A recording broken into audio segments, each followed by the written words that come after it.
Fernandez. Welcome to one more episode of Geek SLP TV. This is episode number 30. This spring has been one of the busiest ones of my entire life. Oh boy, am I glad it's summer. This spring, I traveled so much and I presented in Missouri, Colorado Springs, then I was in Texas, Illinois, Georgia, Orlando, Florida, North Carolina. It's been a really busy, well, all last school year was really busy. So I'm really glad it's summer. I know most of you are out if you're actually working in the schools, you're finally out. This was a really exciting week, so I decided to do a video to talk about, well, tons of different things, but one of the things that I want to talk about is last week, or was it this week? Oh, actually it was this week, today's Friday. So this week Apple was hosting the WWDC, which is the Developers Conference for Apple, and they were demonstrating the release of the iOS 6, the operating system that is running on your iPad.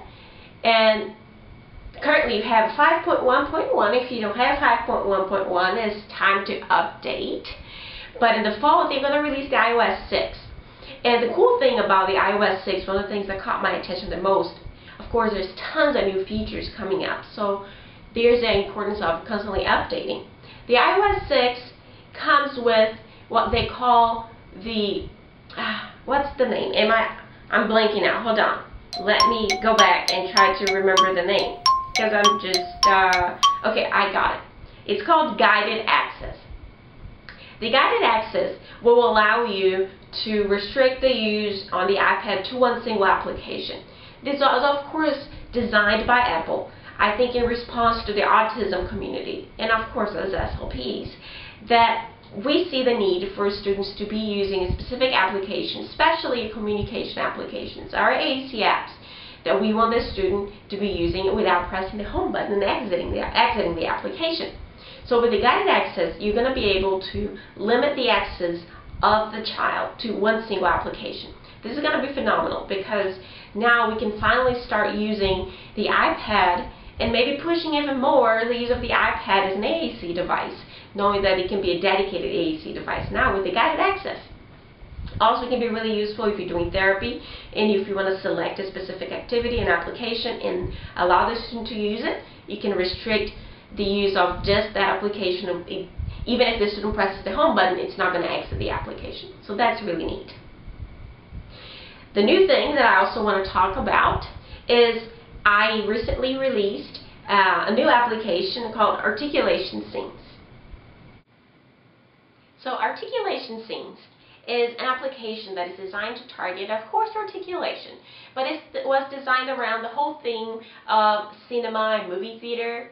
When I was designing Articulation Scenes, I wanted something to be different from all the articulation applications that are your standard sort of flashcard applications. I wanted a theme. And then as I got to thinking of a theme, I had to think of a theme that could allow me to create also some activities that would go beyond the word level and also even beyond articulation. Because I love targeting this specific skill with some new language development goals. Or even if it's not a goal, just pure language development. So Articulation Scenes has 4 different activities, and overall it comes with 1,200 or 1,200 target words, includes all consonants or all consonant phonemes in the English language. And within the 4 activities, our first activity is sort of a find the hidden item, and it's great for auditory bombardment. Then the second activity is you have a scene that, well, the whole app is based on scenes. So we have scenes for initial, medium, and final consonants, and if you're talking about R, we have a scene for each different kinds of R. So the activity 2, once you click on the activity 2, you actually can click on a specific item on the scene. We isolate them, and you can target them as you would specific isolated word as your flashcards. Then we have a third activity that is sort of a movie theater that has a story to the scene. And the 4th activity, which is sort of a 4th and 5th activity. One allows the student to look at the scenes and create their own stories, or they can read the script looking at a teleprompter. It was really neat to get all these ideas together. There was one night I was lying down in bed and I just had all these ideas coming out. So I'm really happy with the final product that is now finally available on the App Store. So it's really exciting. Which leads me to the other new update that I actually submitted another new app yesterday onto iTunes for their review. Usually takes about a week for them to approve, and it's called Adjective Remix. It goes with the Preposition Remix app that I released about 1.5 years or 2 years ago. But I'll talk about that whenever that comes up. Now to some more news. We have my good friend Mary Houston, that I hope I'm pronouncing her name correctly, has decided to come up with a blog and create a blog. So I'm excited to see what comes up with that blog. There's always so many new people coming up with app review blogs. It seems there's a new one every day.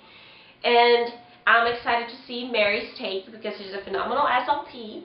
And her blog is, hold on, let me get to it because I don't want to give the wrong address.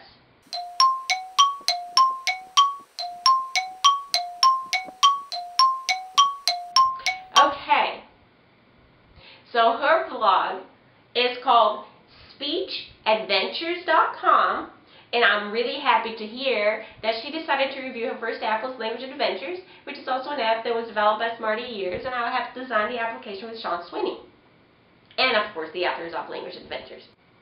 If you are an Asha member, and if you probably have received the latest issue of the Leader, you probably noticed that inside we have a Evidence to Excellence, and which is the title of Asha's 2012 convention. That's it. And I'm excited that I was invited by Edgar Clark from the Georgia Speech and Hearing Association to provide a short course the day before the Asha convention starts. So if you're interested, it's going to happen, of course, the day before, which is the Wednesday, and it's called the iPad Neurotherapy Apps, Accessory, Accessibility, and Features. This is going to be a 3-hour-long presentation between 1:30 and 5 p.m. I hope to see you guys there, and that was it for this episode of SLP TV, and I'll try to do some more videos this summer, but I hope you guys have a phenomenal summer. Thank you so much for watching. Bye.